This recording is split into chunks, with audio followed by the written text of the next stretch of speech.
Start recording. Start broadcasting. The date, it's January 18th, 2011. The world in protest against SOPA. 12. The world protests SOPA by blacking out. This is what Shanahan's Live would look like if SOPA succeeds. It would look like a delightful box of cupcakes. Happy SOPA protest day, everybody. Whoa, what'd you get? I got some dulce de leche and some lime. Oh gosh. Yeah, it looks great on the other side. Oh my gosh. How you doing? I'm good. There it is. I'll just leave this down here. I was wondering if we'd be talking about SOPA. I didn't know we'd be making a cupcake analogy. Yeah. That even was an analogy. Yes, it was a delicious analogy. So yes, today is Wednesday, the 18th of 2012. He was so, like, it's the 18th, right? It's the 18th? Are you sure it's the 18th? Like, yes, the 18th. I didn't know what year it was. I'm going to take these headphones off, actually. I don't need headphones on. If you want to talk to us on this extra special Cupcake-filled Shanahan's Live, you can join us on @KatieShy on the Twitter. Mm-hmm. Let's just refresh that, because now we have the new Twitter, as you realize next week. Everything went haywire. Well, it all seems to update. Where are you? How's @ work now? This is so confusing. You want to do Connect, yeah. That's so dumb. Eh. Okay, we have that open. We're going to pop out the live stream chat. Yep. Pop out chat. Yoink. Should we introduce ourselves? For those who don't know us, I'm Katie Shanahan, and this is my brother. Hello, Shaggy. What's going on? Yep. And we make comics and talk about stuff. Yeah. We're going to have a delightful educational show this week, as we pointed out. Well, firstly, we can talk about a few things, because this week was, or this past week, it was rather exciting. On Friday the 13th, that's right, of all days, we were invited over to... we were invited over to hang out with Adam and Andrew of Guys with Pencils, and they do a really fun... interview series with a whole bunch of mostly it's a podcast. Mostly it's Canadian animators and comic artists, although they've done some over Skype with people working in LA and a lot of really awesome comic artists and cartoonists, and just it's so fun. Like, I highly recommend listening to them. And do we have a website for those guys? I think it's Guys with Pencils? Yeah, if you just Google Guys with Pencils, or it's GWP dot something. If you, I mean, we should probably get an actual thing to do. Oh, like actually look them up. Fine. Yeah, but or add it to our thing. But we did an interview with them last Friday, and episode 42 of all episodes. 42, which good is number. Awesome. My favorite nerd number. Culture out there. Yeah, just look up guyswithpencils.com. Oh, okay, easy. That's pretty easy. Pretty easy. But yeah, like a lot of just insider info on working in the animation industry. They interview a lot of artists and just talk to them about how they got their start, their process, what they'd recommend to people starting out, and all that kind of great stuff. So yeah, it's a fun show. Even more educational than this show. It's way more educational. And more potty mouth. Yeah. The dirty language of those boys. There's a fair bit of cussing. My mom won't let me play with them anymore. Aw. Well, it was fun while it lasted. It was good show. It was a good hour-long podcast, so if you have not much to, sitting around, yeah, have a good or if time. You're working and you want to listen to something on your listen to a good chunk of headphones. entertainment, find out more about behind the scenes of Silly Kingdom. Yeah, just how we got this book made in the first place. Where is that book for new viewers?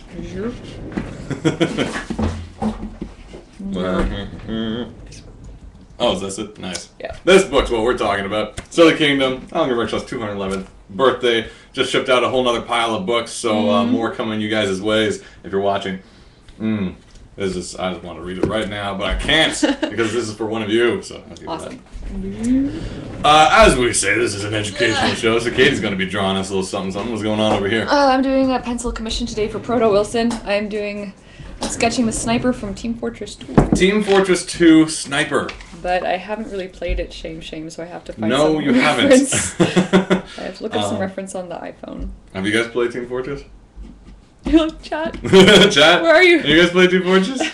You guys gonna help us talk about Team Fortress 2? There's so much to talk about. Actually, have you seen the Medic trailer yet? Because that was the most recent of all. No. Great Porpoises, yep, it's fun. Thank you. We just needed that confirmation. Thank you, Great Porpoise. Well, the latest ad as far as I know, I haven't paid attention, was the medic one. And they just gotten zanier and zanier. Like, the first one was the heavy, which was like kind of like a character piece. It was just, who touched Sasha? Or whatever. Oh, yeah. Who touched my gun? And all that stuff. And it was like cool. It was interesting because it was very kind of a personal, like, introspective, retrospective, whichever.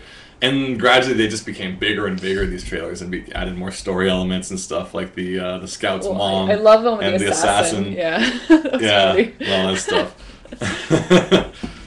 Free to play. Flexbox will say it's on Mac 2 now, so you can play it too, and it's absolutely free if you have That's amazing. Steam, because the game pretty much outsold itself and a couple of times over. So like whatever, that's amazing. Everyone can play. So stop stealing it. Just come to our site and play it officially. Yeah, I know. Steam, Valve is one of the more interesting of all game developers because they actually seem to care, if that's the right word, about their audience. They love video games. They love video game players. Yeah, they love the culture. They embrace the culture. People you knew from art. Oh, McCanny. Worked McCanny. She did a lot of these Harry Potter fan arts and things. She did a lot of great Team Fortress fan art. And now she works with them. There you go. You never know, kids. Sometimes you just gotta like just kinda do your thing, and people will catch you. Well, actually, I know people on Tumblr who are doing a lot of Adventure Time fan art. Now they're doing the alternative covers for the comics that are coming out. Oh, yeah, that's true. Because they were found because of the fan art they did. That's pretty... Oh, gosh. That's... I think you're breaking all these podcasting taboos by eating in front of the camera. Oh, I'm sorry. Because it's in your beard now.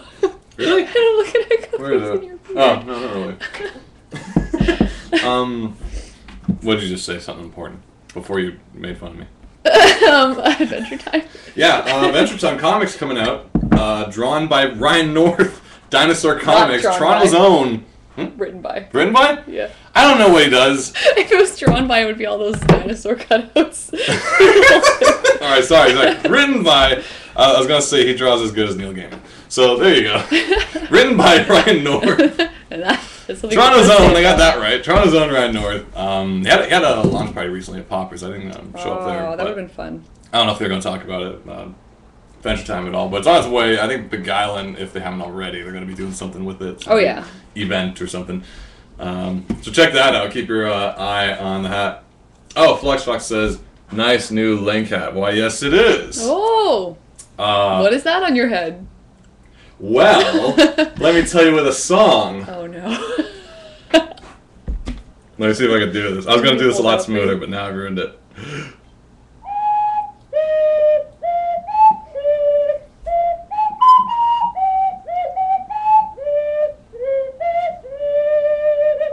The Song of Time. Let's step back a second. So I lost my nice hat long ago. Yeah. It was my beautiful... I've talked about this a bit. Yeah. Anyway, it was my hat with the little swirly on it. It looked like the Dreamcast logo, and I was so sad because... Where are you going with that cupcake? I'm just eating off. I'm being polite to the audience. Lost it in the laundry somehow. Figure that out. Anyway, so for the past episodes, we've been wearing different silly hats and seeing if anyone noticed. Seeing which one sticks. Yeah, the crown didn't really work, maybe. Yeah.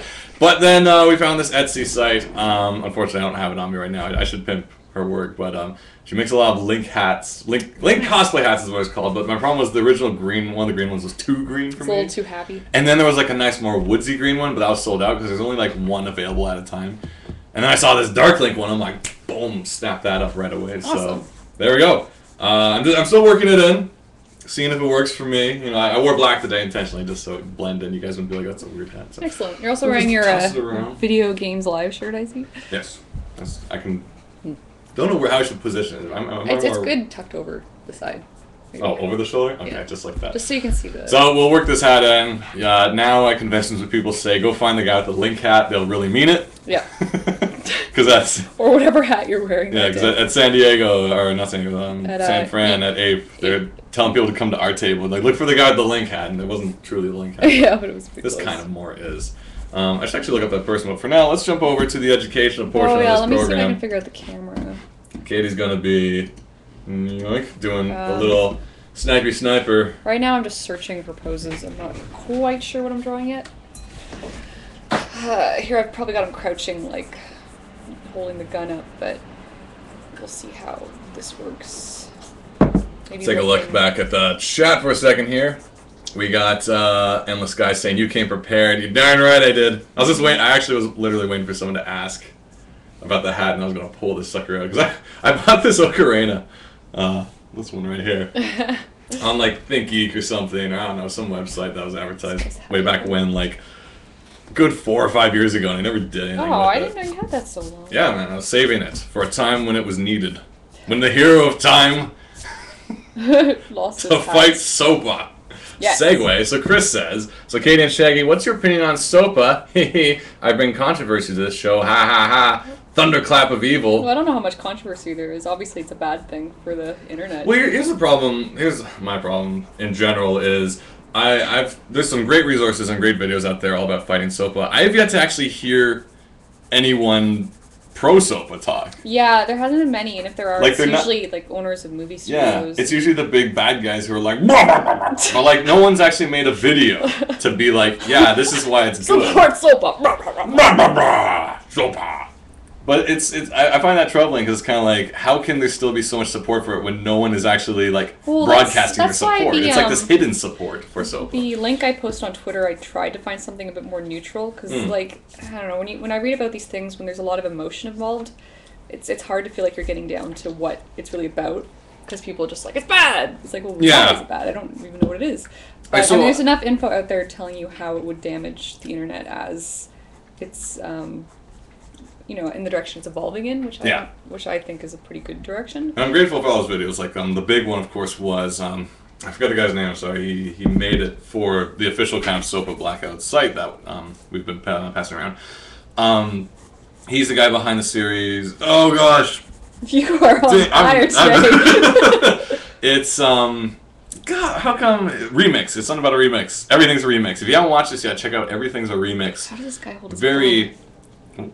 Look for a picture of him holding a gun. Very good series, and he made the kind of video, and I'm completely supportive of what he's saying, but I just have yet to actually hear any support for the other side, so it feels weird that our side could possibly lose, because it feels so powerful that it's like, stop it, and everyone's dancing and putting up websites and everything. It's like, it's still a hard battle. I'm like, who is the other side?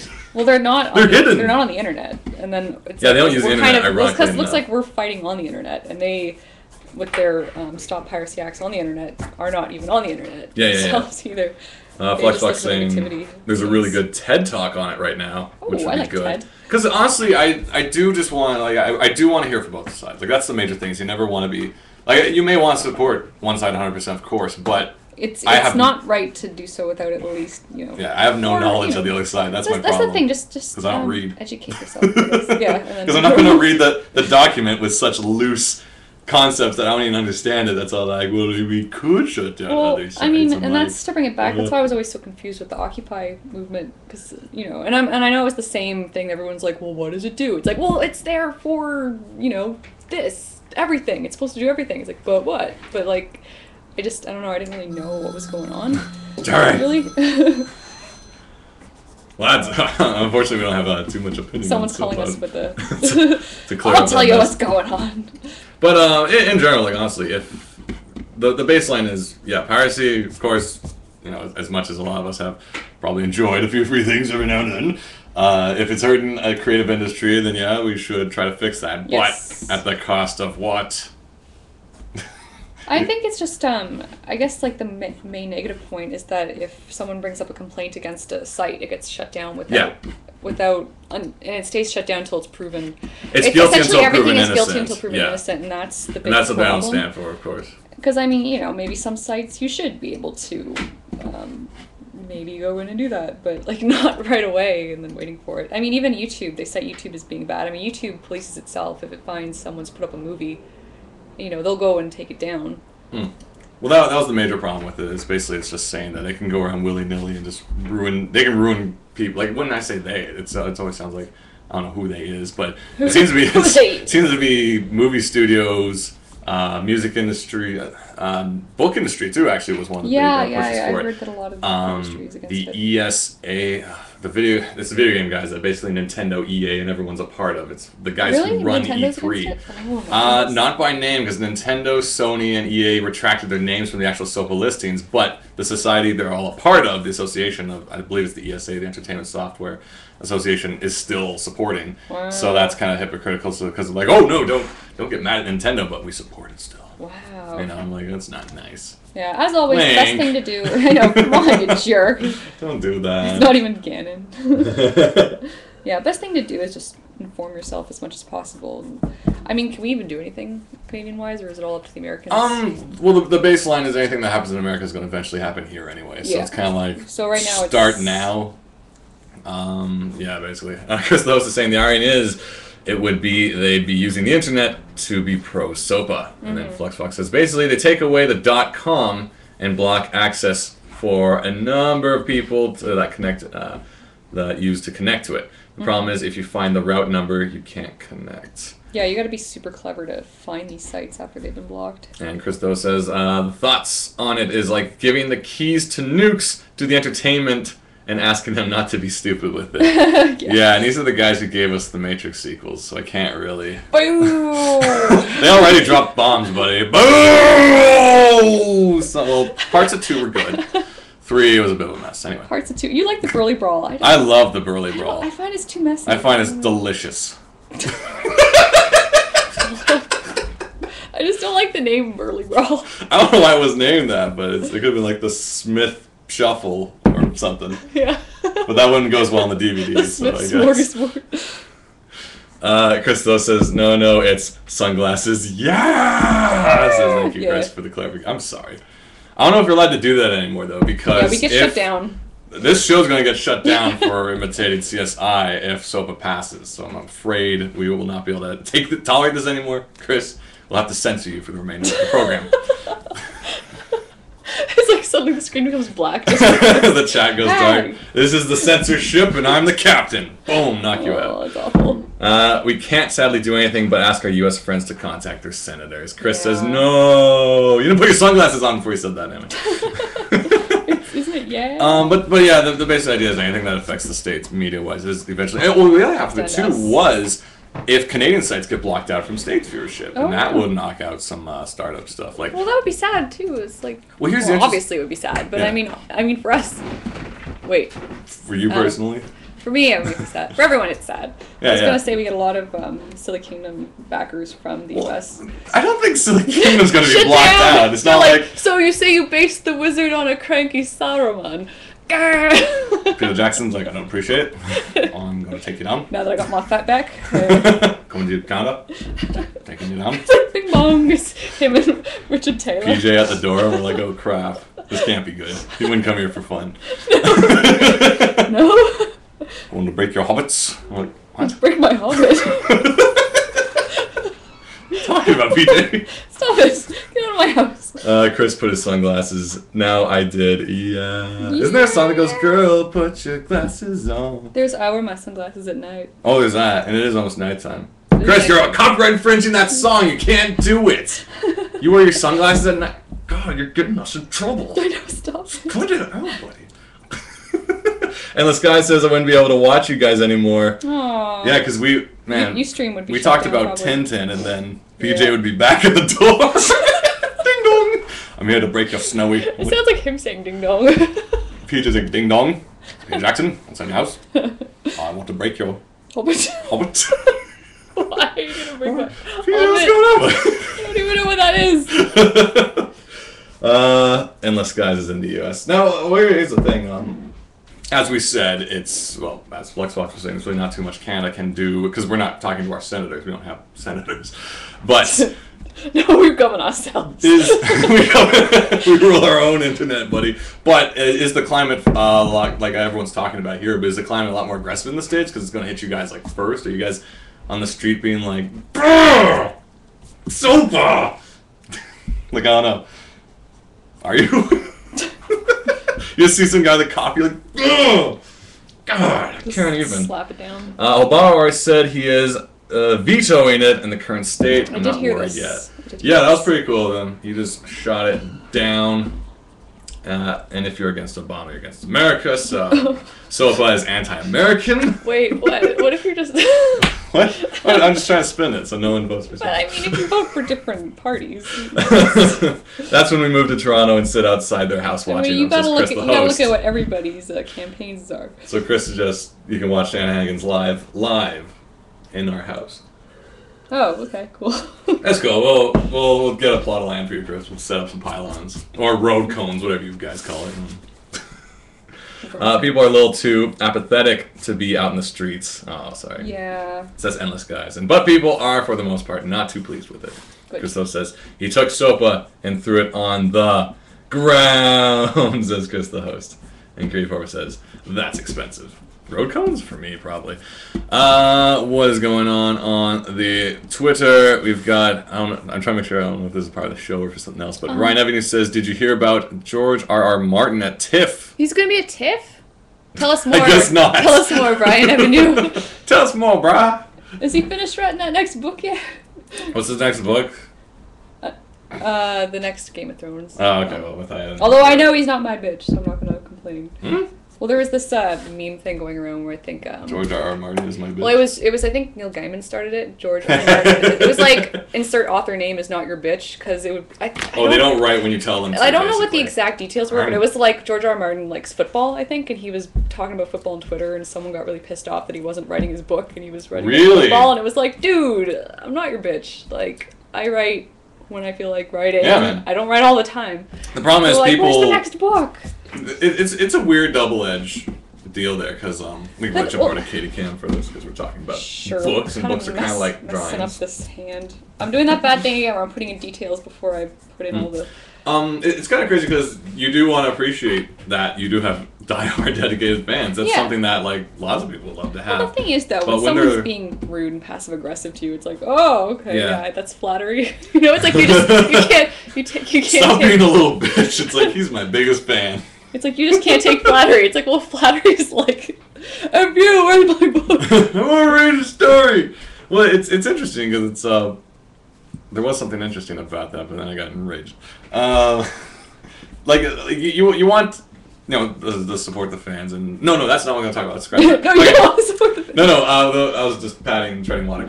I was originally going to say, it's interesting that people get so aggressive over books, because I think in this weird kind of, books have always been kind of like epic and fun, and people look for the next copy. But it seems like in this kind of world where everything is now on the internet, new series comes out every week, new episode. When a book takes like 4 years to write, and people have changed their attention span, that like a blogger or a podcaster stops broadcasting for like a month, they stop paying attention to overall. So it's almost like the authors are getting a similar treatment now. Like this is something that like why haven't you finished the whole series when you started? Like time is not a luxury anymore. It's like you have the you have to be writing all the time. Because it's like fans almost feel like they're being insulted personally for this, but it's like you like the quality of this book. It took so many years for the first one to be put together. It's not like they come out that, and I mean people know that in a way, but it's like it's like the first Matrix movie. It took years to make, and then they rushed the next two.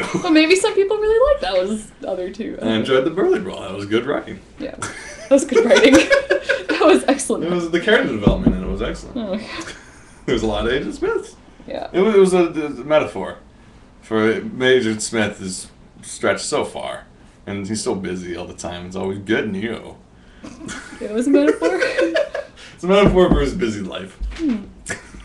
But that's the interesting thing that you say that, like, because we got into like Harry Potter at the very, not the very end, but like the first four books were already out. The fifth one's on its way, so we had time to be like, oh, here's the next book, and oh, here's the next book, and then by the time we're done, oh, another one came out. So it felt like there's always just books going to be out, But then it's like, oh, the next one's going to take us some time, so forget this author. I'm moving on to George R.R. Martin. That's the crazy thing, though. It's like, I know it's because there's so much options and out there, and so much variety out there, just because so many people are creating, and maybe our attention spans have gotten shorter. Yes, it's like, man, that's a devastating blow to like certain industries. It's like, in a way it's good because there's so many things you can look at, but in a way it's like, I don't know, maybe your loyalty to certain things goes down because you're just like, I need something now. I don't want to wait. Yeah, the quick fix. But that's the internet kind of culture that we've come to, because you expect frequent content because. But I mean, I think what it comes down to though is quality though will always prevail. Where it's like, you know, they might have all fallen off of something.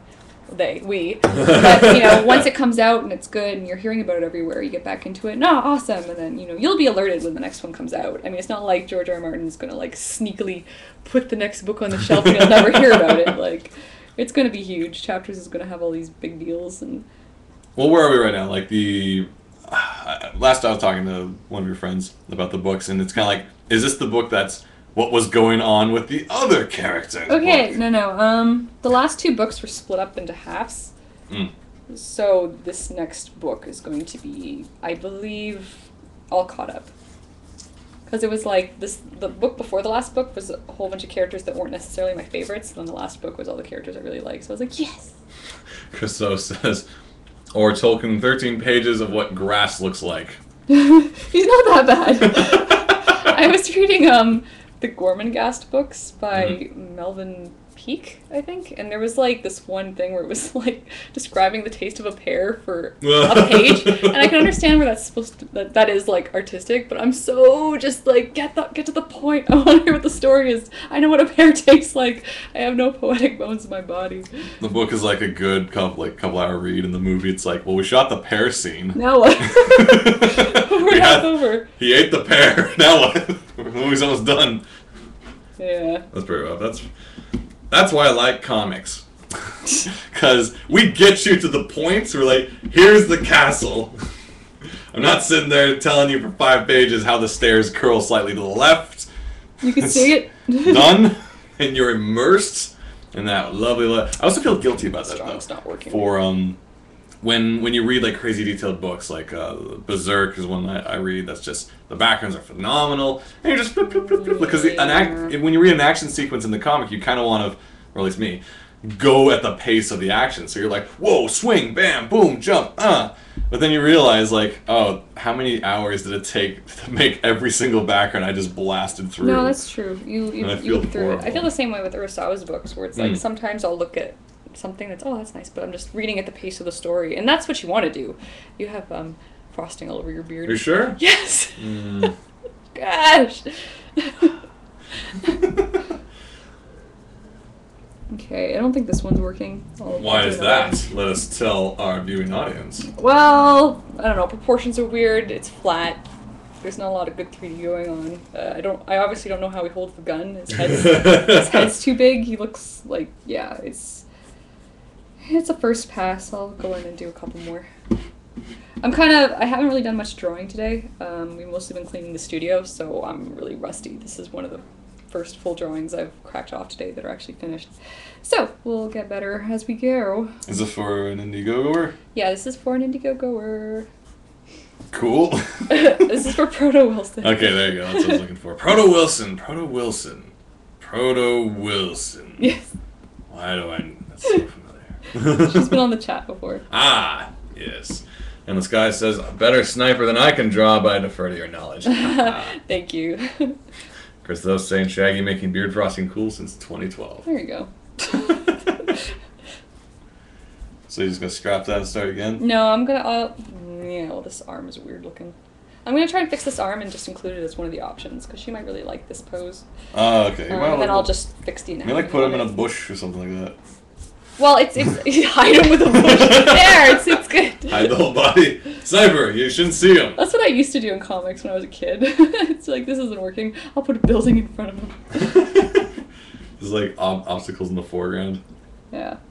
Kind of like Mission Impossible. So who's seen Mission Impossible? I haven't. No, you should see it. It's fun. Good recommendation. But you saw something before Mission Impossible in IMAX 3D. I did. What was that? I wasn't expecting it, so I was really confused. But in IMAX, you thought you walked into a theater in the future. I thought I walked into the wrong theater in the future because they play a big a sequence from the new Batman movie.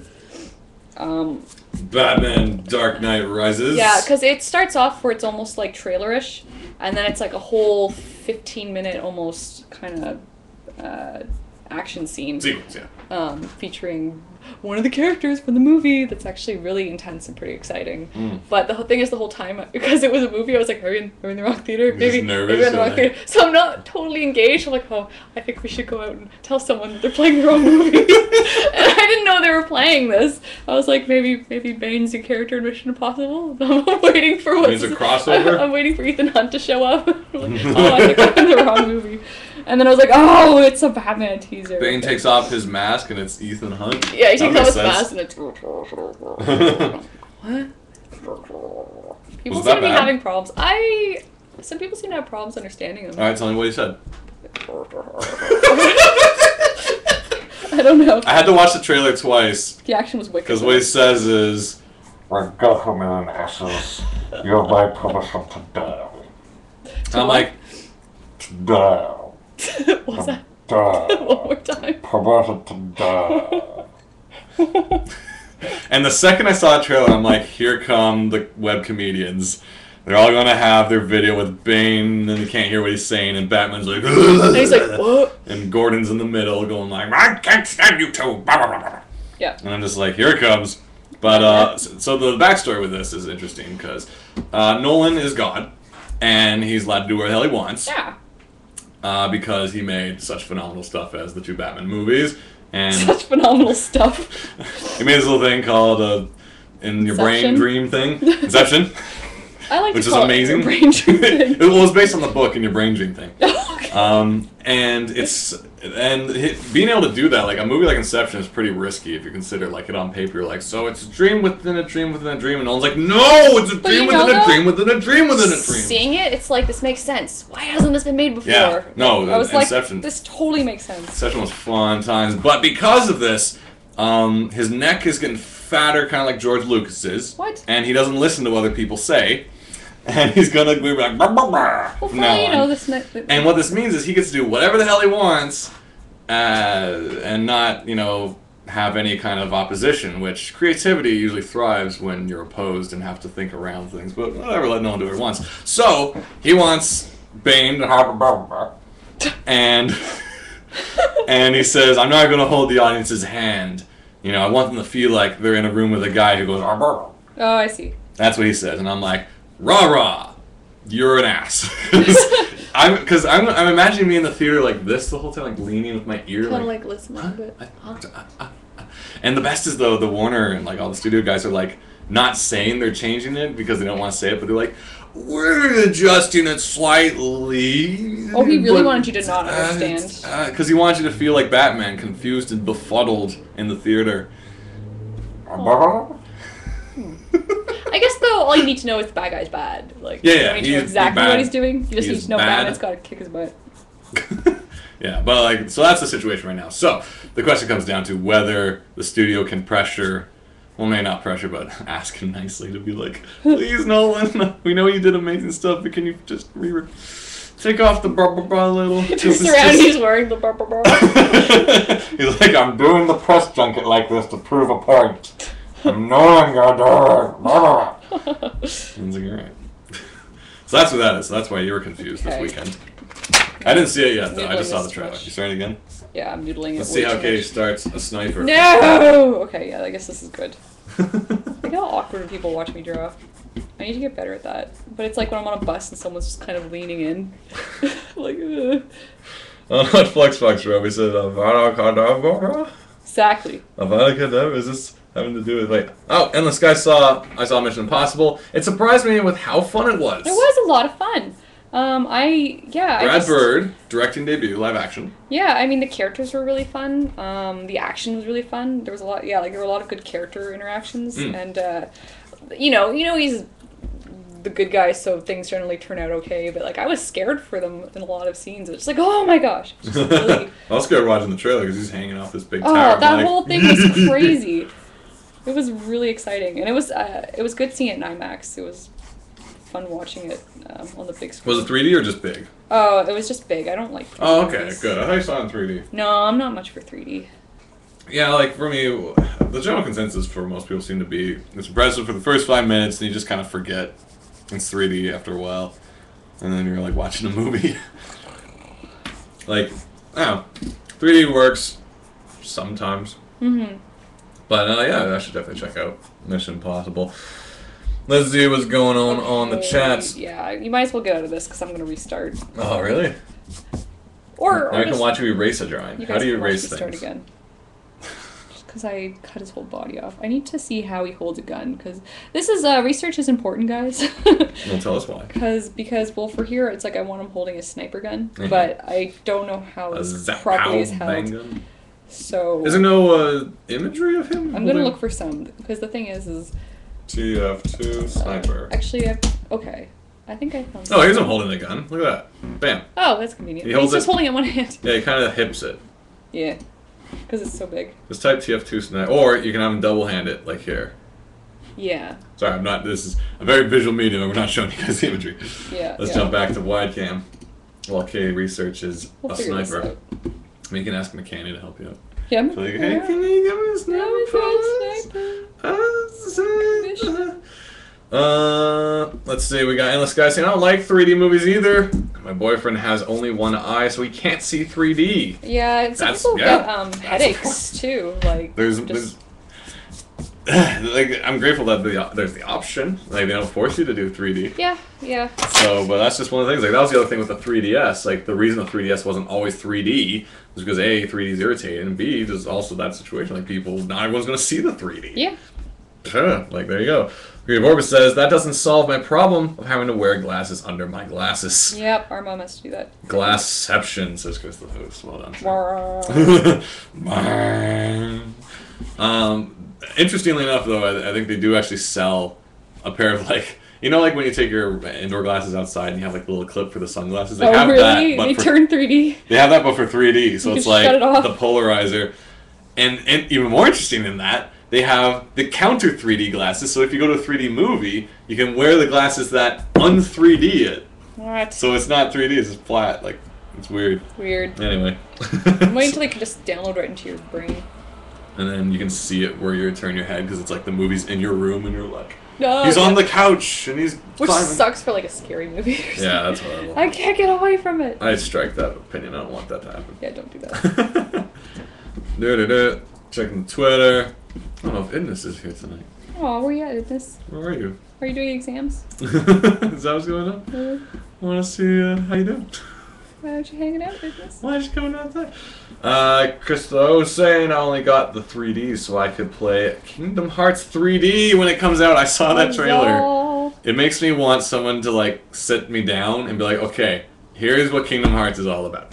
Because I played the first one, played a bit of the second one, read a bit of the manga, and the story seems so grand and introspective and outrospective. And Sora, when he turned into a nobody, a heartless, he got a nobody that was it was Roxas, but Roxas was in the image of this other guy from 4.5 by 38 sleeps and 2 doses, which was on the regular DS. But then if you played the one on the PSP, and you find out the girl is the replacement for Kairi and Riku has long hair. I don't know what's going on in Kingdom Hearts anymore. It used to be like, oh shoot, there's Dumbo. Isn't that fun? Now I'm like, ah. Yeah, I just want to see pretty things. Oh no, it's fun. Like I 100% of the first game. Like I got all the damn Dalmatians. I beat every level. I did all the stuff in the Hercules level, the tournament. I fought all the giants and stuff. I beat Sephiroth in the face. And with his one-hit kills, take that. How do you fly with one wing? He does a pretty damn good job, apparently. He's not just spinning in circles. Endless Guy says, I've only played the first one and part of the second. Well, just like me, I guess, so I cannot help you. But you can have saltwater ice cream. Christopher Lee actually played that guy, which is pretty cool. That is pretty rad. Roxas, have some ice cream. Some saltwater ice cream. They're gonna steal it all, dudes. Apparently that was a part of the story, but I didn't get that far. It was cute to see like Vivi hanging out. Was it Vivi? I think it was Vivi, yeah. The little black Vivi was a part of the gang. I'm like, yeah. Flexfox says, I am lost after 2. Once I got 2 Keyblades, things just got too crazy. But those air combos though, man. Oh, in the game he's like, oh, like the first trailer I saw for 2, I lost it. And then I lost track of what was going on right after that. Christo says, Birth by Sleep, Kingdom Hearts 1, Chain of Memories, 358 by 2 days, Kingdom Hearts 2, and Recoded. Is that Is that just everything you've played, or is that the order it's supposed to be in? Birth by Sleep. I don't know. It's my problem with Square has gotten this weird trend that they like to have all these wacky names, like when Dissidia comes out, it's like Dissidia, and everyone's like, that's a weird name. And then they make a sequel, Dissidia 012 by 3/5 and a 9th You're like, pint. so... I'm like, what the hell's going on, Square? I think it's because they had that Final Fantasy, was it X2 with the girls? Final Fantasy 10, oh, that might have been the first, Final Fantasy X2. So now it's like, oh, this works, okay. Because it wasn't 11, and it wasn't 10E2. So now it's like they're anticipating all these other sequels, so they'll just put out some crazy number. It'll make sense in 20 years, don't worry. All the games, and then The World Ends With You is the very end. It's like, oh. Actually, speaking of which, characters from The World Ends With You is in the new Kingdom Hearts for the 3DS, which is always exciting seeing characters. But then Quasimodo's in it too, and I'm like, huh. You don't like Quasi? I don't know, it's just like, I'm kind of over the Disney part of Kingdom Hearts. Like, it was kind of cool, like, oh, Mickey's wearing a coat. And he's got a Keyblade, but now it's That's unfair. That's kind of like a Social Network where it's like the dude, and they're like, yeah, we're gonna make a thing, and then it's like slowly he's not cool anymore. I almost think that because when they first came out with that trailer for, I think it was the PSP game, where there's like this graveyard of Keyblades, and you're like, this is crazy, man, and then the wizard's like, brr. Yeah, at that point, suddenly you're it's like, ah, and then he makes a big heart in the sky, and you're like, oh, and then Mickey shows up, and you're like, oh. Yeah, Mickey being like the be-all characters, kind of. It's kind of like Neo at the end of the third Matrix movie. Anyway. Oh, yeah. I'm just going to keep ranking on Matrix all night. Wait, I don't get it. He ended up getting powers in real life? Yeah. Okay. And Agent Smith was in a guy, and no one figured it out forever, even though he's like, it's me, Agent Smith. And he was like, shut up, Pugsley. I know. He's acting nothing like Pugsley, but everyone's like, no, we're busy. It's like, Pugsley, can you pass me that stinking human? And he's like, oh, Pugsley.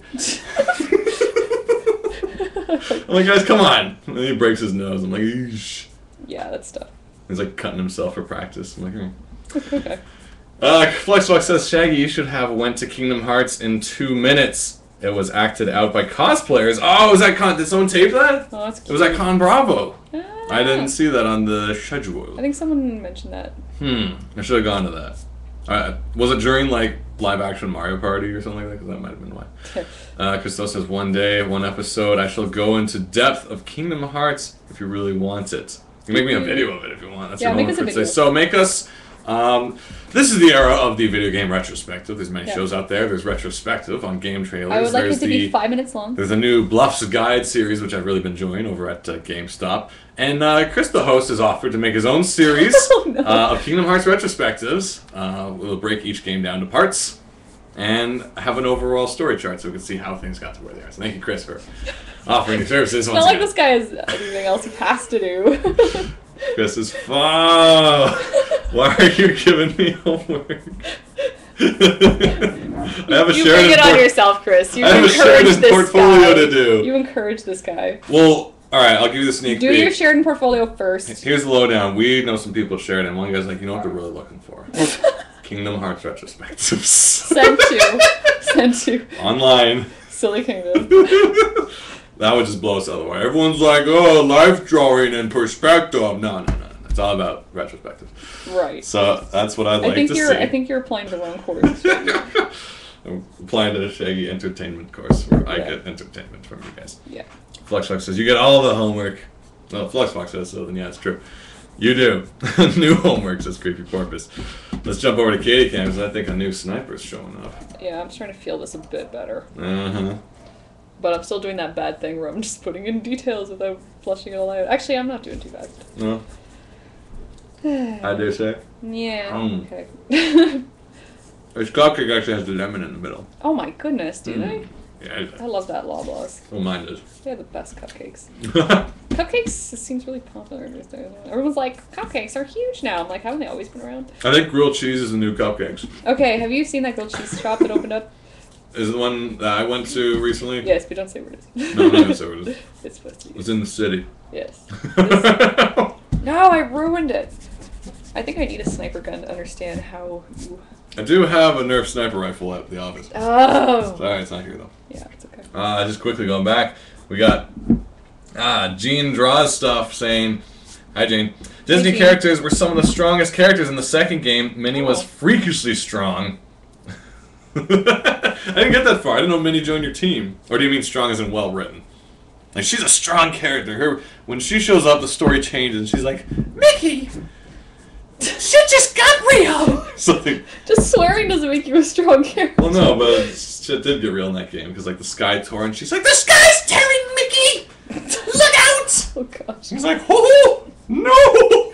Oh, Lord. Sora! I don't know what happened in that game. Clearly. That's why I'm not doing the retrospective. Jean says, no, she can do this light thing, and all the Heartless blow up. You know, it'd be amazing if you ended up on, like, a retrospective for Kingdom Hearts at a Con Bravo. On a panel, you I'm don't like, know what you're talking about. Dear God. Actually, did we tell these guys about that other time that happened? No. Because that's, like, my favorite story. No. Really?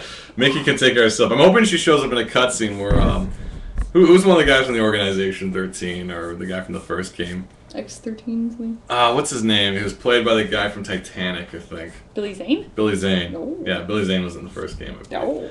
Ansem, yeah. So the scene would be like Ansem's there being like, now the hearts will be mine. And you hear this like click of like a gun loading, and the camera does that pan and it shows that Minnie was behind him, and she's like, drop it, Ansem! Oh my God. Don't make me do it! You won't like me when I'm angry! Don't make me pull the trigger! Minnie's off the chain. She doesn't even know where the chain is. She's so far off the chain. Mm. Now that would be a Kingdom Hearts I want to play. Chris, the host, says she can, but I just spam the reaction command with her. Ansem, Zeno Hearts, Heartless, in Kingdom Hearts 2. I thought his name was Handsome for the long time. Says Yeah, I can see that. Gene. Yeah, well, he is kind of dashing. Then he turned into a boat, and I'm like, well, this got weird. What? Exactly. Kingdom Hearts, kids. It's that. It reminds me of my favorite ending, and by far, I mean, this is the worst thing ever. Okay, if you haven't seen it yet... it's the Revolutionary Girl Utena anime movie, which is very different from the series for many reasons. The most of all is because in the end, the main characters transform into a car, and then the main antagonist catches up with them on the highway, quote, you think you're the only one who could turn into a car? And I was like, well, I'm glad this is the end of the movie. Yeah, I know. I'm glad we didn't have to invest anything But further. then the car turns into the two main female leads naked on wheels. Yeah, that's right. Okay! I thought they were the car. They are the car! But, I mean, it's like, Why? she can also pull a sword out of her heart. So that at least made sense. Because Does it's it? cool. This was stupid. That's what it is. That's what it comes down It's to. suspending... I'm like, okay. It's not suspending the sword comes out of your chest, you're the Rose Bride, bada boom. You turn into a car. No. I'm done. This ain't Transformers, kids. Yeah. Ansem, Seeker of Darkness. He believes in a thing called love. It's great. Yeah, Ansem is a treat. Yeah. I'll make that retrospective, Chris. You gotta catch me up in this game. Because I don't want to play the DS games, because I don't like playing epic handheld games, because I'm like, this is so epic, and then my back hurts. And then I have to be on a bus or something to justify that I'm playing handheld games, otherwise I should be working. Yeah, I know what you mean. Anytime I think about a video game, I feel guilty. Yeah, I used to feel that way, but then I got Steam on my new computer, and it's the funnest, and I play Dungeon Defenders till 4 in the morning. I'm a level 30 elf warrior hunter thingy, trap master, and I have a little, you know the turret, the gun, the heavy from Team Fortress. He's my little pet animal. That's so cute. So he floats around me going, ah! Shoots everything with his turret.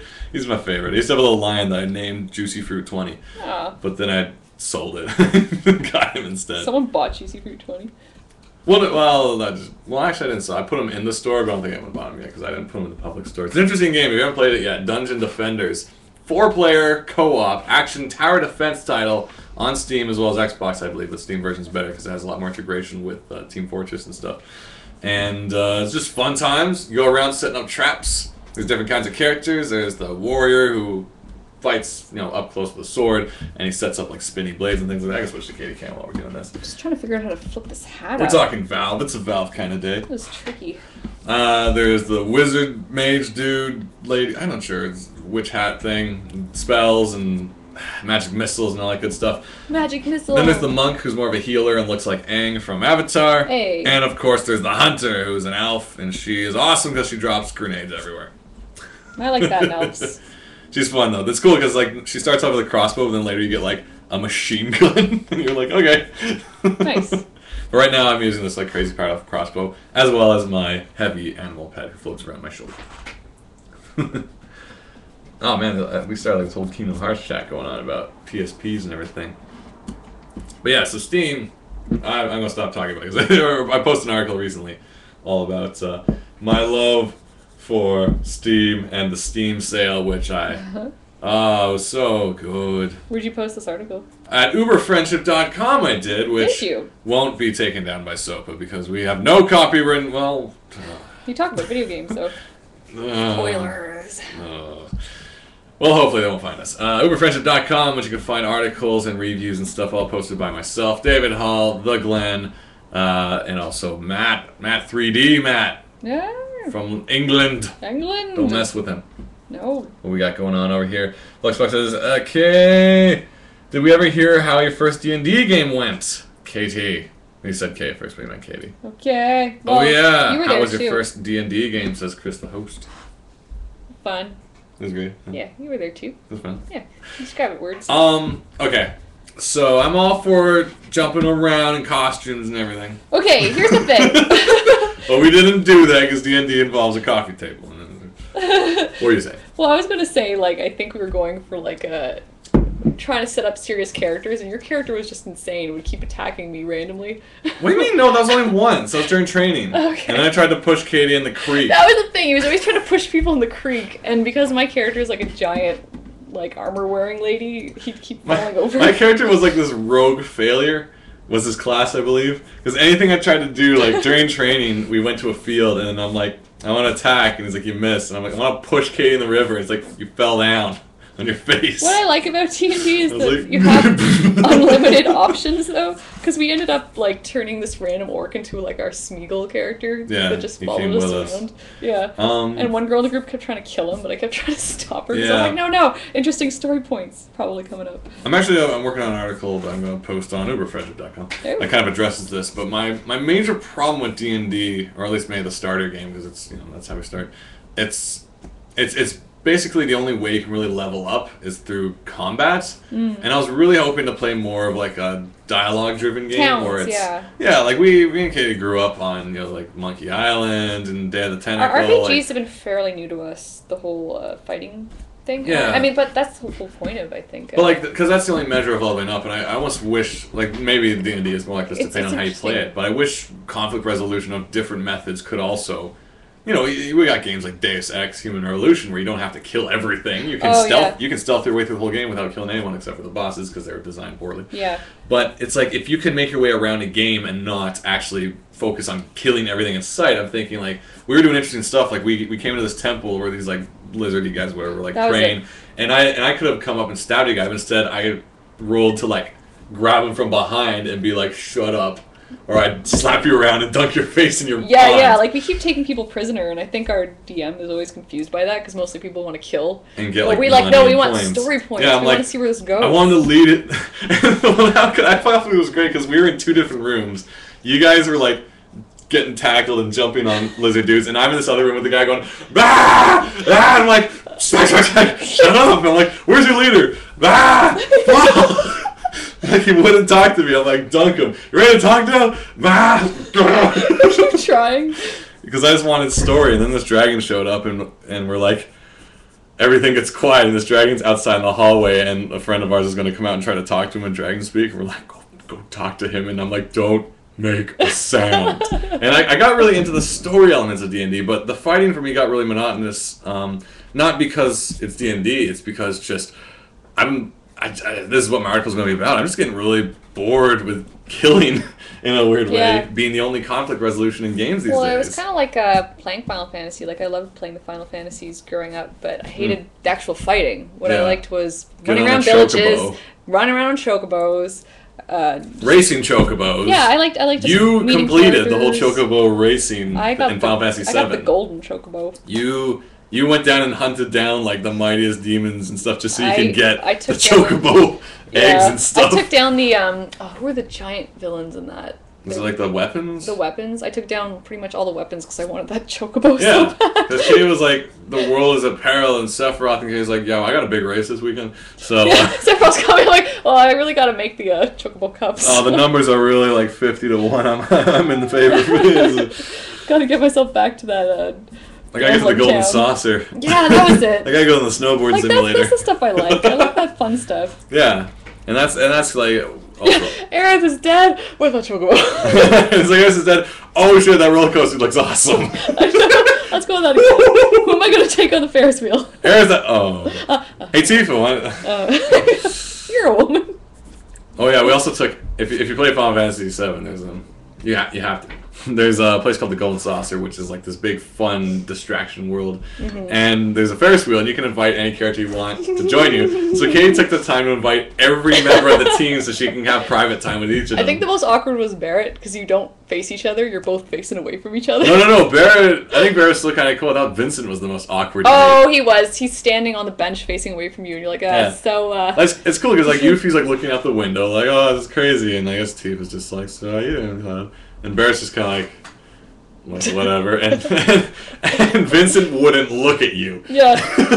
He was just like, I come back from the dead for this. I mean, I'm surprised how that question even goes down. Like, hey, you want to join me on the Ferris wheel? Like, why do you even say yes? Yeah, that's the scenario we want to see. It's kind of like, how do we get from Cloud on the Ferris wheel with Vincent? How do we get there? It's like, how do you ask this like totally emotionless Vincent, guy? You emotionless vampire. I got 2 free tickets. I got an extra ticket, and I don't see anyone else here. Like Cloud's also very quiet. Like he must have been really nervous to work up the courage to ask Vincent out on the Ferris wheel. They're both very quiet. It's like, hey, I don't know if you like Ferris wheel, and Vincent's like, you had me at Ferris wheels. Oh, okay. But this doesn't mean I have to talk to you. I may be an undead ex-Turk mission guy who loved Lucretia, and I might be the father of Sephiroth or Hojo, I don't know. But I love me a Ferris wheel. Yeah. But I'm not going to act like it. I'm coming on there with you, but I'm not going to talk to you. Mm-hmm. I'm going to act like it's the most miserable day of my life. Pretty much. We got in this. Jumping on the shitty chat. Well, not chat, but the talk with Twitter. Internet is a bot. Curses. I made me miss a whole hour of the show. Well, you don't have to worry because every episode of Shanahan is live except for the best parts of the Christmas episode are backed up and uploaded on Ustream. Woo! Check that out after this show. This episode will be online pretty quickly. How does he hold a gun? I don't know what to do with his hand. Isn't it like on the... Alright, let's get some opinions, people. No, I just find some reference. I'm looking at tiny reference on my phone.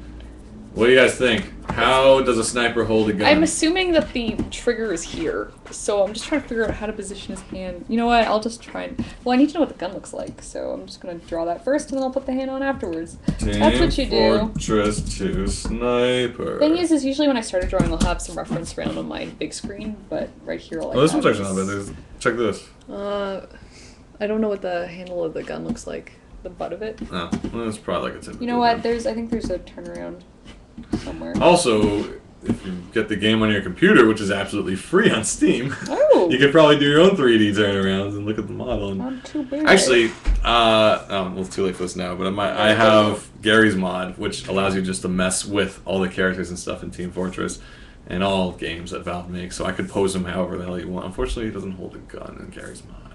I have to figure that part out. I'm really new to this whole modification scene, which is why just the other day I invited a friend over from work, and I sat down, she was standing in the sound booth, and we re-recorded the entire dialogue, all 1,400 files of Zoe's dialogue from Left 4 Dead 1. Why? In an attempt to see what it takes to voice a character in a video game. So this will be How my long were you doing this? About 2.5 hours. Wow. Like, we took some breaks. Why does she want to do this? No, she has nothing to do, so I asked her. That's amazing. Okay. Yeah. So, we'll see how that works out. Maybe if the process isn't too grueling, I might perform as Francis from Left 4 Dead. So I could be, I hate stairs. Or something like that. Is that what he does? Yeah, he hates everything in the game. I hate vampires. It's vampires? Those aren't vampires, dude. They're zombies. Why? I hate helicopters. That's all he does. He just mopey moves. But we'll see what happens, because here's the fun part. It may have taken 2.5 hours to record. It's sure going to take a lot longer to edit. Yeah, that's true. That's why Twilight's so fun, because after I finish reading it, I get to listen to myself read it again and again. Oh, so it's not fun. Yeah, I was being sarcastic. I hate it. That's also on my list of things to do. Speaking of things to do, I also just this morning recorded all the sitting down portions of the season finale of Talking to the Camera, season 3, which is a long time coming. I just want to add a season finale just for closure for me, because the season pretty much ended long ago because I had no time for it. But yeah, hopefully we'll get that done. It's going to be a big year in review kind of episode. Hopefully you guys will enjoy that. We got a Green Report saying House Chapter 13 coming along of Shaggy Reads Twilight. Yeah, how was that? I recorded the first half. I had to rest my brain. It took a few weeks off. You can only take so much of it. And now I'm going to record the second half. I'm not saying that because I am a guy and guys are supposed to hate Twilight. I'm saying that because the chapter was painful and it made no sense. And this is just as a human. From a story point of view. As a member of this humanity. Quickly jump back because a bunch of people were talking about their Monkey Island and stuff. Oh man, I love Monkey Island, says Endless Skies. And Data Tentacle. Data Tentacle, I may argue that between Data Tentacle and Sam and Max, I may have played that more than like certain Nintendo games. I think we played Data Tentacle a couple times. I think through finish. Yeah, I'm pretty sure I played it a bunch of times. I think the only other game I may have played more was Disney's Aladdin for Super Nintendo. Yeah, we did. Because it's not a long game. Was that 2 characters? No, you're Aladdin and you throw apples at people because they didn't want it to be violent. So and then there's the Aladdin Jasmine one where you're like smashing into gems in the sky. Well, it's the bonus round is you catch gems. It's basically a flying mission. And then there's like a mission similar to that where I liked the Little Mermaid video game where you're just flopping around with that like bloop noise. You know that one? Where she's on the rocks. Bloop, Little Mermaid for NES. And isn't she shooting things? She shoots bubbles. Okay, what? Well, no, it's her tail. She goes, and she puts like fish in the bubbles, evil fish, and sends them to the surface to suffocate. Oh yeah, and die. She sends them to the surface to. Little Mermaid's a fun Ariel's game. a jerk. Jumping back into the chit chats. I love Monkey Island. It really depends on who's running the game, but Grim Fandango is my favorite game of all time. That one's awesome. Did we ever beat it? I did. Oh, you did? It's got some wicked. I got stuck towards the end. I don't know. I got stuck in the woods or at the dog races. I unfortunately, as we were discussing last time, I think with the were we talking about Sam and Max on this or on Guys with Pencils? On guys, I think with Guys with Pencils. We're talking about how like you hate. I don't like using sheets. strategy guides and stuff for games like you know the LucasArts games because it's like I want to prove that I can solve their puzzles naturally and use what I have, but sometimes it's just like I have no clue what I have to do. Yeah, I have a timer. If I want to really follow the story, it's like this timer starts going down, and if I can't figure it out in like 3 minutes, I'm gonna go into UCheat and be like, because the Grim Fandango there's a lot of hard stuff in it. Kelhound says hi. Hi, Kelhound. Gino says I give you 2 major props. Any 1 major props who can actually finish a D&D game. Well, technically, we sped it up because we started at like 3 o'clock, and then it was like those things take all day. And we're like, oh man, we didn't finish the campaign, but let's just wrap this up quick. Yeah, so we took it to an interesting place, and we had some good character development. House Chapter 13. It's weird though, like because I was trying to make my character a jerk, and I just couldn't do it. It's weird. That's like in games too. Like when you have the option, like there's the good and the bad path, and like the only games I can do the bad path is if the characters are innately douchey already. Yeah, if he's just a jerk. So in games like Army of 2, which I've played with David co-op, when they give us the options to do nice things or stupid things, you pretty much bet we're going to do the stupid thing. Because they're not redeemable characters. Like the problem is you go through this narratively, there are these dickheads who like high-five an air guitar after headshots and stuff. Oh gosh. But then like a time comes where it's like something like, no, there's a snow tiger blocking the door. Do we kill it and go through? Do we walk around the long, dangerous way? I'm like, well, clearly we just shoot in the face and go through. Because I'm like, and all of a sudden these guys have a conscience and like, man, why do we do that? I'm like, you just slaughtered millions upon millions of people. Now you're just like, oh, why do we have to kill again? These hands, why must they kill? It won't come off. You know, and for half a second they act bad. The best was the very end of the game. You have the option to like,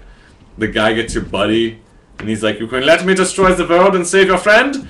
Or you can kill me and shoot me through your friend. And I'm like, fuck the world, man, my friend. Oh, no. We're friends forever. And then, you won't be friends forever when the world's destroyed. And then we do a hug, and then there's this big nuke in the background or something like that. And it's just like, why can't we? Well, so basically, we picked every bad option in that game because we're like, I hate these people. What game was this? Army of 2, 40th day. Weird. Army of 4 is coming out soon. It's going to be 4 times the fun. 4 times the jerks. I think I figured this out. Katie figured something. It might not be totally accurate, but it's sort of, it looks like he's at least holding it, kind of. Then I just gotta add the feet. And How tall is he? Is his legs too long for feet at this point, or is he a lanky character? Oh, I would not put feet here. That would like.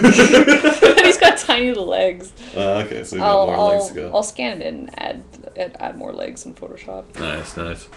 Let's jump on back in the chat. What we got going on? Discussion number 2. Endless Sky is saying, I would say you should finish it, but I don't know if you could ever find a copy or make it work these days. Grim I have Grim it. Fandango was on Windows 95, I think. There should be a way to get around it. Kind of like how, if you guys enjoy any of those older games, like Loom and Full Throttle. I haven't played Loom. You can get the Scum. I think it's called the Scum mod or the Scum emulator, and it lets you basically play all those old games again on modern systems and stuff like that, based on the Scum system, which was what I should know all their names. It's all the it's the old gang. It's like the nine old men of but the 4 point and click LucasArts games. It's Schaefer. Yeah. Oh gosh, I should know these guys. They're basically at Double Fine now and at like But either way, they came up with a system. Schaefer was the guy in The Monkey Island.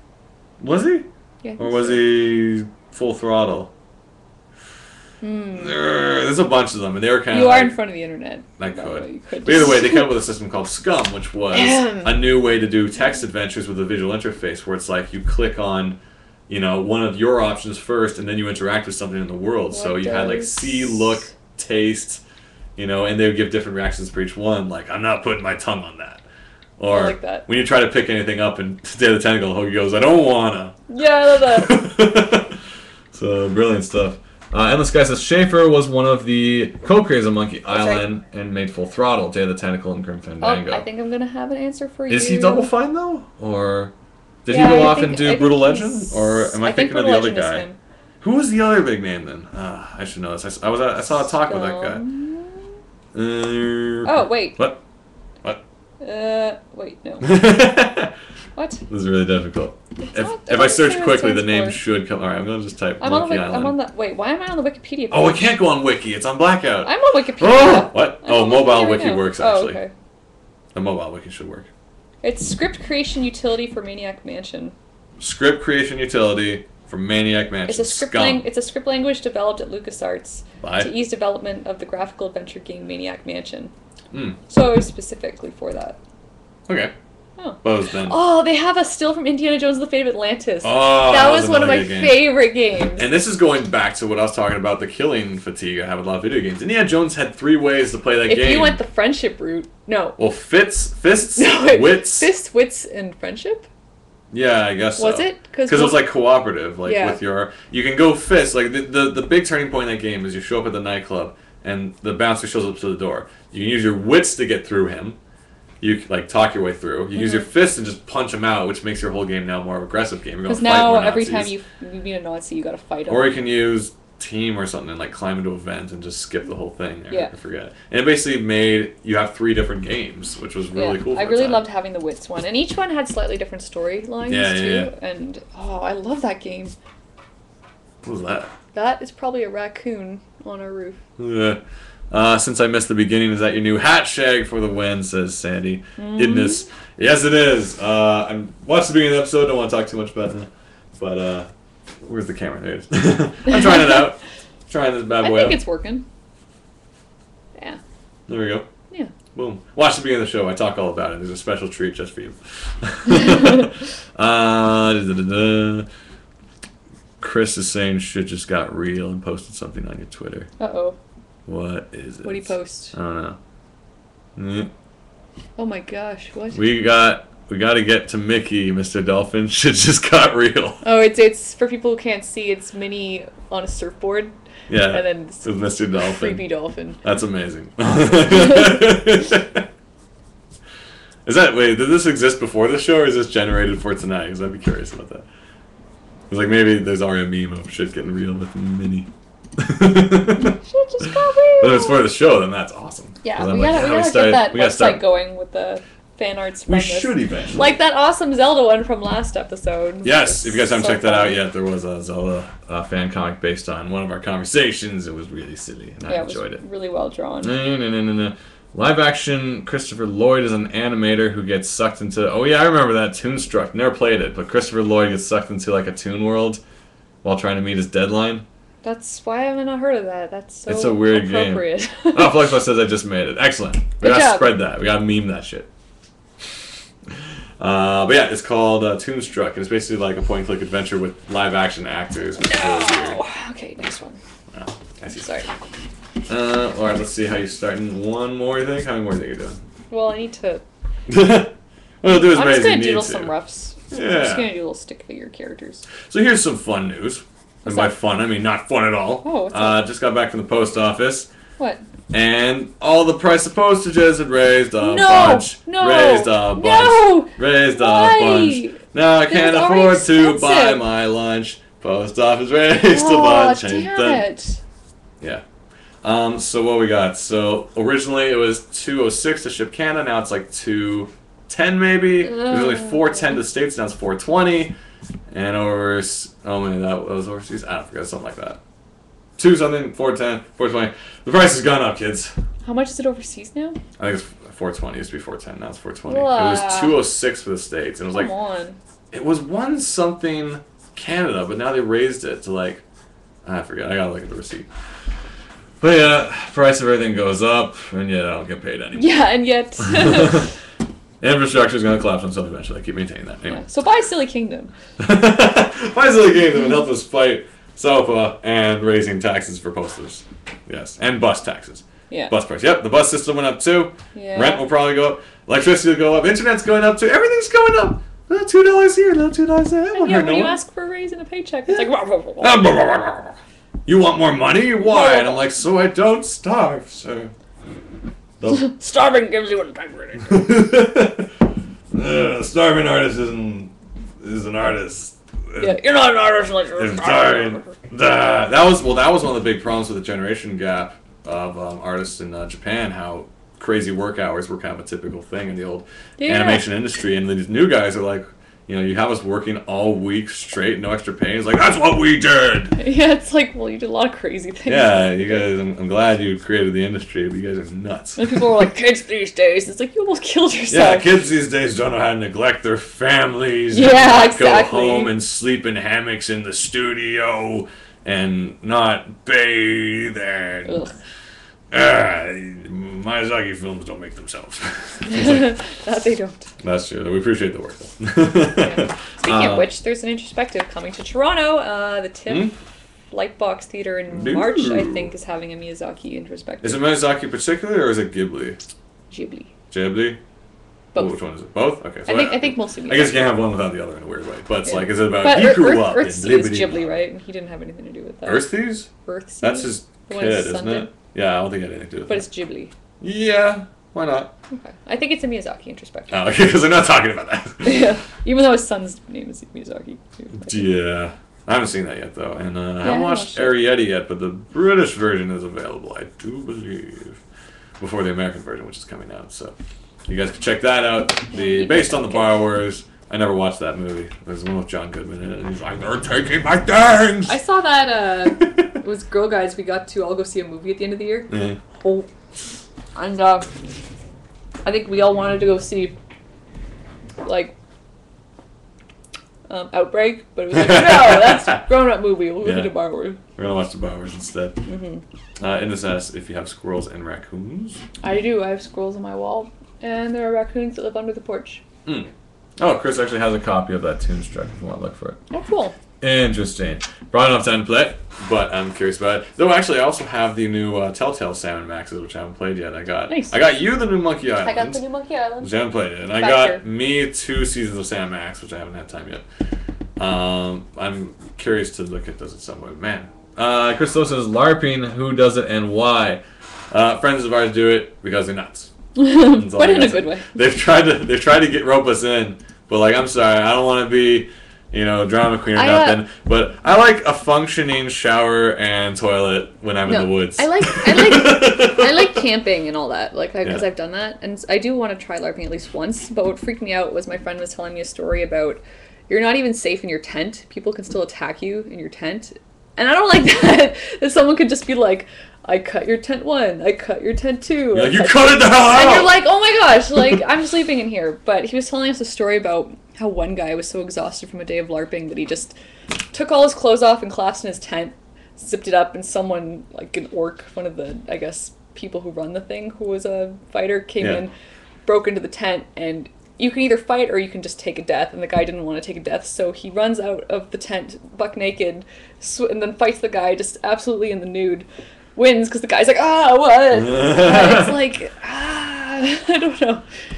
It's something I definitely want to, not the naked fighting, I definitely want to do LARP once, but... Well, Gene says, I've done it once, but I felt more like a storytelling exercise, I which I would love it for that too, I don't want to fight. I want to, like, just kind of see where the story goes. Well, that's cool, because we know a guy who's basically has a giant-ass sword that's larger than man. It's amazing. And so, like, he can, like, sit out in the campfire outside at night with his ocarina and, like, warn us if anything is happening. I'd probably just hang out in the town. But, like, that's the kind of thing I'd like. Like, I like to go for the story as well. Like, I wouldn't mind the combat. Like, I went on a LARP training combat thing out in a park where we just brought foam swords and have at thee.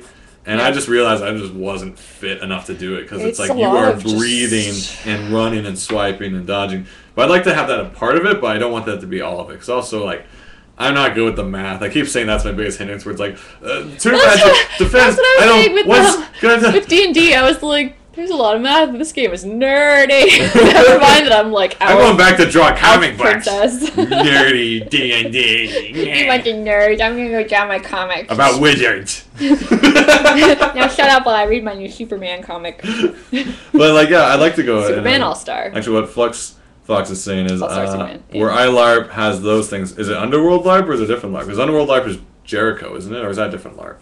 Which LARP is Jericho? I don't know. There's a bunch of Toronto LARP things. Nerds! That being said, if you're going to Con Bravo the month that's happening, they do have the LARP pits, fighting pit out in the backyard where you guys get to just take weapons and hit each other. So if you just want to go for that, go nuts. Creep Porpoise, I used to do storytelling Sailor Moon LARPs in 5th grade. That's adorable. Isn't that just called recess? That's so cute. That was my recess. Isn't that all of our recesses? Like, I'm Tuxedo Man. I don't, and then it's like I never got to be the scout I wanted to be. You're like, I want to be, who would you want to be? Venus? I like Mercury. She was my favorite. But who else wanted to be Mercury? Well, my friend who had short dark hair. Nerd! Yeah. She was like, you have to be Sailor Moon. I'm like, no! You have blonde hair. You can't. And you're dumb and you cry. You're dumb. I don't cry! I've done that before, which is terrible. Oh, really? Kids are jerks. I hate kids. One kid was like, I think I was like in grade 1. One kid was like, "Ha, you wear Velcro shoes," and I was like, "I don't." And then you're he's like, liar. Yeah, and then he's like, "You're a crybaby." I'm not. But it was true. Killhound always wanted to be Jupiter. Nice. I had a friend who wanted to be Jupiter. We actually had this conversation recently where Jupiter's better than Mars because they're both badass, but Mars is a bitch. So Jupiter's cool. I would argue that being a bitch almost makes her better too, because it's like, I don't care what you think. What? I don't know. How's being a bitch bad? Mars is so mean to everyone. She's like, Sailor Moon, I don't like you. Mercury, I hate your glasses. Venus, she's not nice. And then she makes fun of Chad, her weight gain, bar eating rock star, which I think that was modified in the English version. I think she was the creator's favorite. Maybe, but Jupiter was like tough, but she had a heart. Yeah, that's true. I'd rather be friends with Jupiter. She could also cook. And she's like, that looked like my ex-boyfriend. And everybody looked like rainy day man, on your shoulder I cry. You remember that CD? You bought that. Katie owned the official translated Sailor Moon CD. Of course I did. With such hits as "She's got the power." Oh, she's got the power. That was a wicked song. Your friends aren't being killed because this is translated. That's what They're just going home to do homework. She's got the power. The ghosts are here. This is just symbolic. Don't worry, kids. They're not dead. That's not really a crucifix. They're not crucified. It's sacrilegious. She's got the power. Ah. I hope any of you guys actually remember this. I'm not just making noise. I think Jean remembers because she owned that CD too. Boosh, you knew all the words. Was there any other songs? It was like a 3-track CD. The main theme song, there were 8. Rainy there Day were 8 Man. or 10. Really? Do you have it on your like iTunes right now? Fortunately, no. I don't think I have it. Quickly. Oh wait! I'm gonna be a star. Oh no! That one. Gonna be a star. Name up in lights. I'm sorry, I know that. That was the episode when everyone was on stage and drunk, and they're like, and they all fall down. That was a weird episode. They're all kind of weird. My favorite character must have been Molly. Oh boy, Serena! We gotta throw Maxfield State! You were talking about her the other day too. You're like, you have a best friend, and then you join some Sailor Scouts, and then you leave your best friend behind. Yeah, basically, like, that's how the Sailor Scouts work, is once they realize they have powers, they're like, well, screw my human friends. Yeah. Molly, you're no longer needed. I'll show you, Serena! Go see me! I'll start my own Sailor Scouts, and it's her and that Melvin guy. On the internet! Oh my favorite God. translation was, look at these pictures our teacher took of herself and dropped, and I found. Right. In her workout uniform. Oh, Melvin, you are talented on the internet! Oh, I got a nosebleed. Yay! Yeah. That was the 90s of anime, kids. I love it. You're with your fully translated Death Note on your children's television at evenings. People get upset about the censorship, but I find it so funny. We wouldn't have had it any other way. Like, seriously, they wouldn't have put it online normally. I know they wouldn't. You guys gotta be grateful. I remember one of the most heart-wrenching things that I saw at an Anime North. The guy who got the Momiji Award that year was this guy who was like a producer of television, who brought over a bunch of stuff like Battle of the Planets, and like all these old shows that introduced a generation to anime and like that world. But he was also just talking about like back in the day, like it's amazing in this award now. Back in the day, I was getting like death threats for like butchering people's shows. Oh no! And like it kind of got a little like teary eyed about it too. It's just kind of like That's basically so this was the only way you would have gotten the show, because it wouldn't have aired if they didn't mess with it. It's unfortunate that had happened, but you've got to be grateful for the efforts of whoever pushed for Sailor Moon, because it brings a show that is more. pretty ludicrous and walks the line of sexual, and you like all of the later episodes are all like gender and this and that, and they will not air those episodes because that's the state we're in. I feel like nowadays but at least it aired. Yeah, like, I mean that would not have flown. Like, and I know some people would argue that like no, but like that at least was a gateway to bring in more that allowed censorship to ease off a bit because it was being more accepted. And then now you're at a point that you can go back and see it. Well, that's why. Original. Yeah, like ADV. You know, God rest their studio. They're gone. They're gone. But unfortunately, that's just the way it is. But they released like the full unedited Japanese Sailor Moon a couple years after like DVDs and stuff started blowing up more. And it, like, go back and check it out. But you have to respect that someone was able to bring it out at all. Like, they changed the Zoisite to a girl, but it would not have aired otherwise. And we don't say it flippantly because it's like, you know, that stuff really bugged me because like I loved Escaflowne when we first watched it, and when that was on TV, they ruined edited it and butchered it, and it was it hurt me to watch it because I like the series. I'm like, why are they doing all this stuff to it? Like, but it was so good to begin with. Same with Card Captors. Like, if you watch the original Card Captors, it's a cute, weird show that's all about putting on dresses. In the North American audience, they tried to make it action time with Lee. Oh, they some of that in there, they had the first episode, they rushed through a bunch of episodes, and they brought Lee in as soon as possible because they're like, we gotta get the boys into the show, and I'm like, is it kind of like that Unnecessary Evil where it's like, well, it's in that case, I think it was at least it paves the way for the other ones, and if you really want to find the source material, you can find it. Here's one of the greatest problems in North American television. Everything is largely catered. If there's a possibility of boys watching, everything is largely catered to them instead. You went to a thing, someone was telling you that, right? One of my professors at a course, it was actually his own doing, he was doing this show, it's about the kid with the bucket and the dinosaurs. Charlie and the Bucket of Dinosaurs or something. There you go, Charlie and his Bucket of Dinosaurs. Or something. And the weird thing was, from their source, in TV, when you want to pitch a show, it's the stupidest thing, but it's how it works. You gotta say, who is your exactly intended fictitious audience? Yeah. Men 18 to 35 who watch football once in a while and will understand a wet internet joke or something like that. It's that stupid. Same with children's shows. So this show, Charlie and the Bucket of Dinosaurs, was intended for boys ages 6 to 12. I don't know, let's just throw it out there. But they found in the market research, girls were the biggest audience of the show. So you know what he did? Which was clever. He didn't embrace it. Not like My Little Ponies embraced the bronies. Oh no. He said, we gotta change this and make this show more boy-friendly.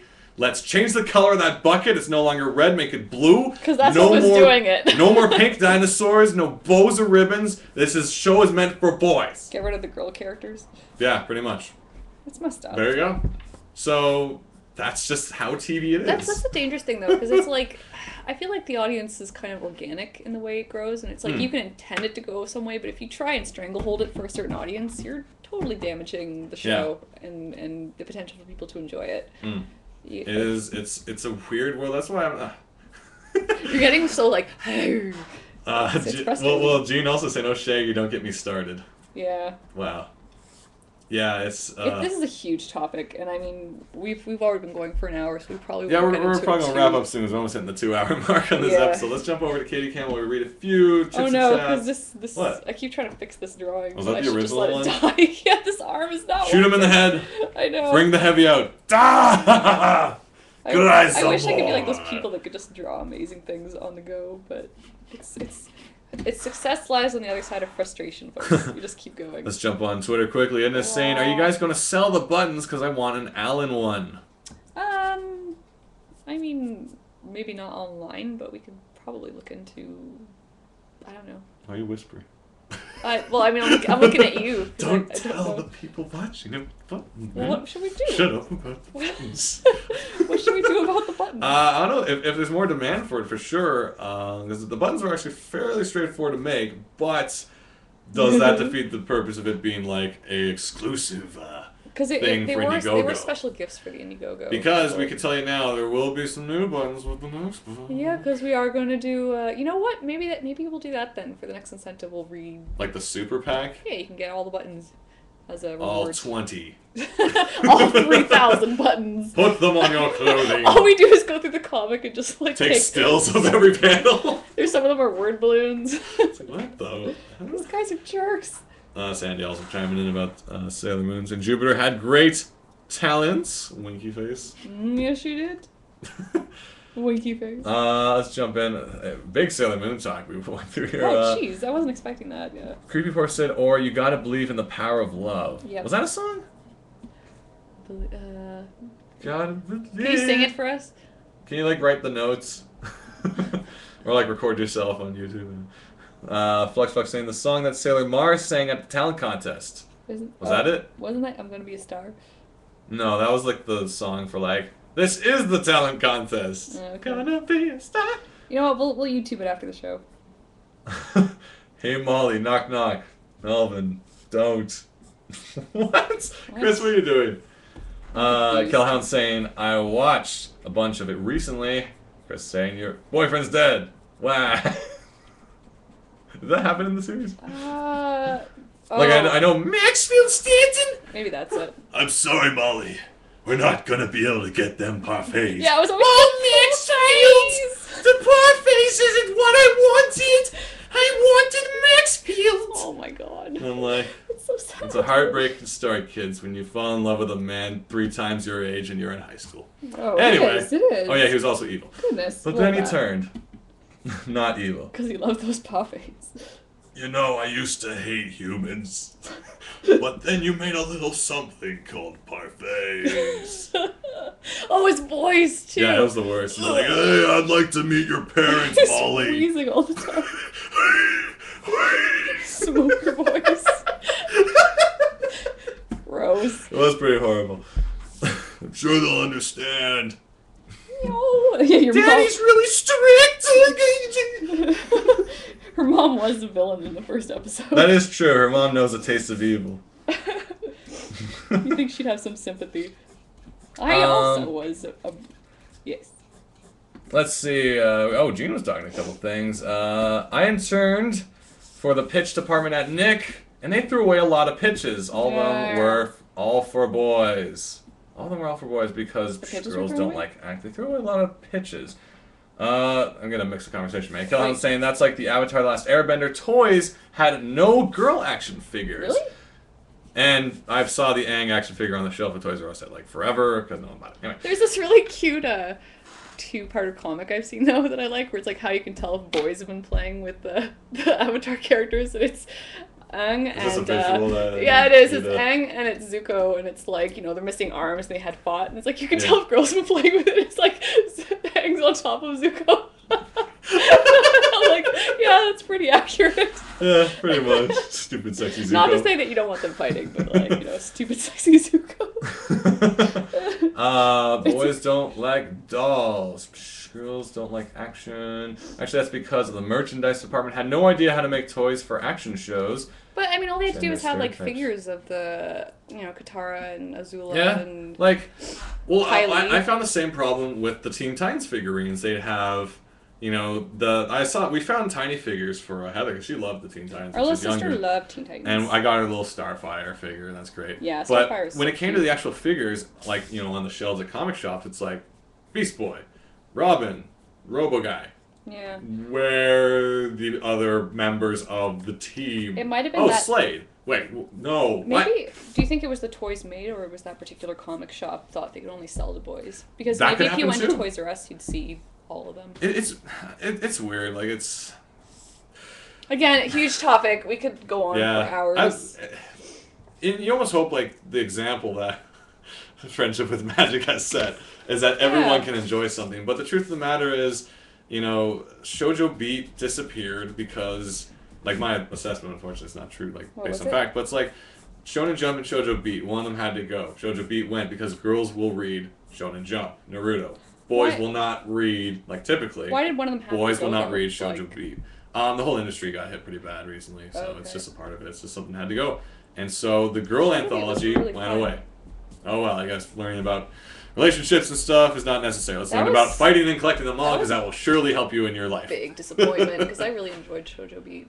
Yeah. And I remember, it was as soon as I got that, because our sister had a subscription, she got that last one. It was like, unfortunately, we're not making any more, so for your next, so many months of subscription, we gave you Shonen Jump. Old issues of Shonen Jump. Hooray! What? It's like, oh great, now I get to read Hugu Harakushu and either in a tournament for some reason. It was fun because there'd be all those extra little fun articles in there. It wasn't. Yeah. It's so disappointing. Typically, there's been a lot of them. Like, this is taking you guys way back when Tokyo Pop just rebranded from Mixzine. Mixzine. They had a magazine around the time that they started. They started publishing Sailor Moon first in comic form, and they screwed it up. But anyway, that's a different story. But they had a thing called Smile, which was like Shoujo Beats. It was a girl comic anthology, and it was definitely more girl catered because it was all about like fashion and stuff in the later pages. Yeah. But also it was shoujo manga that wasn't typically released at the time.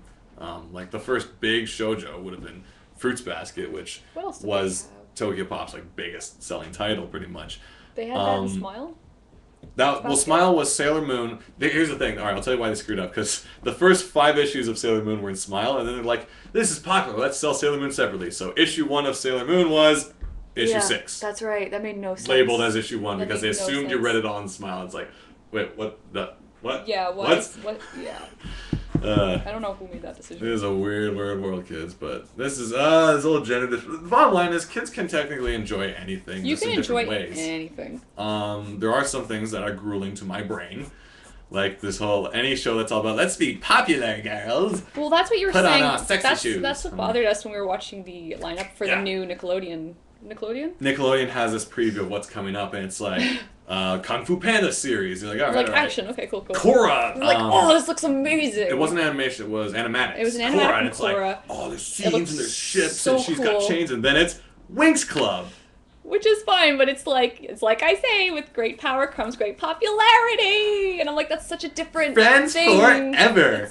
No, that's good. Friendship is great. No, but it's how they like, said it. Yeah, I know. It had such a snotty, and we're like, but Korra.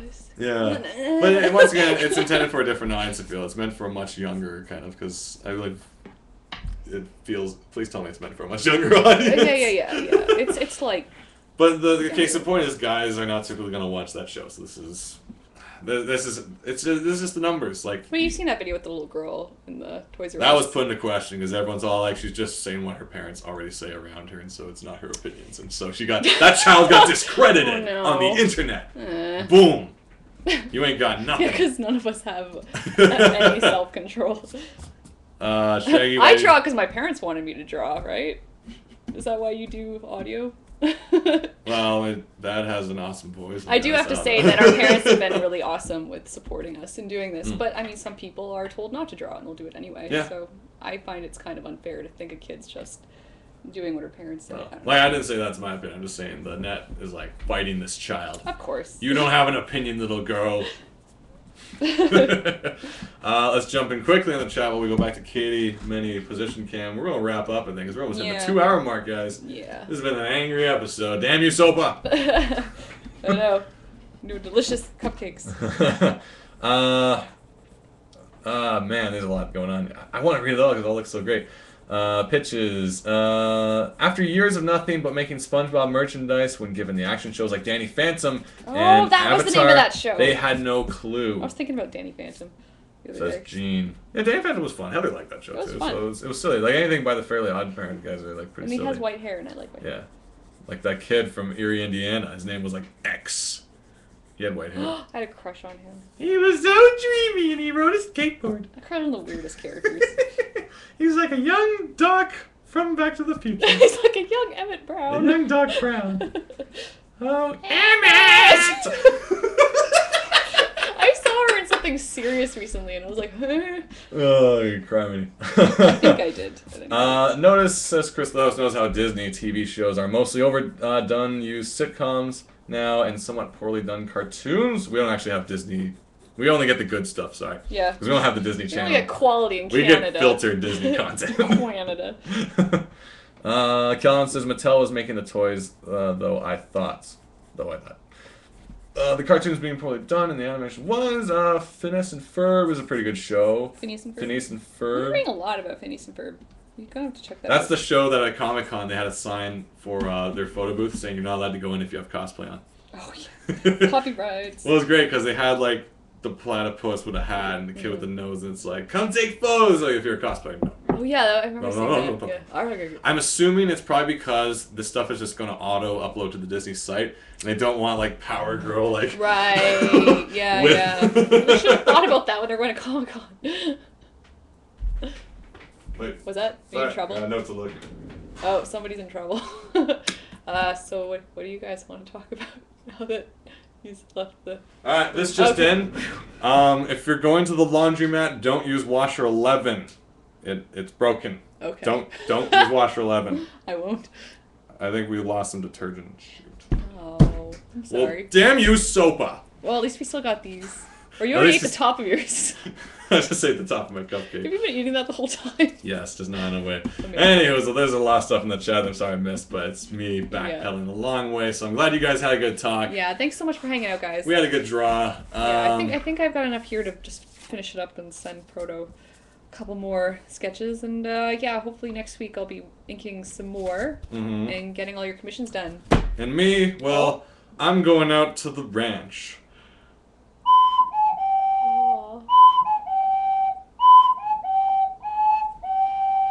See if I can do this part. Yay. Oh. There you go. There you go. See you guys next time. See ya. Boom. Ciao.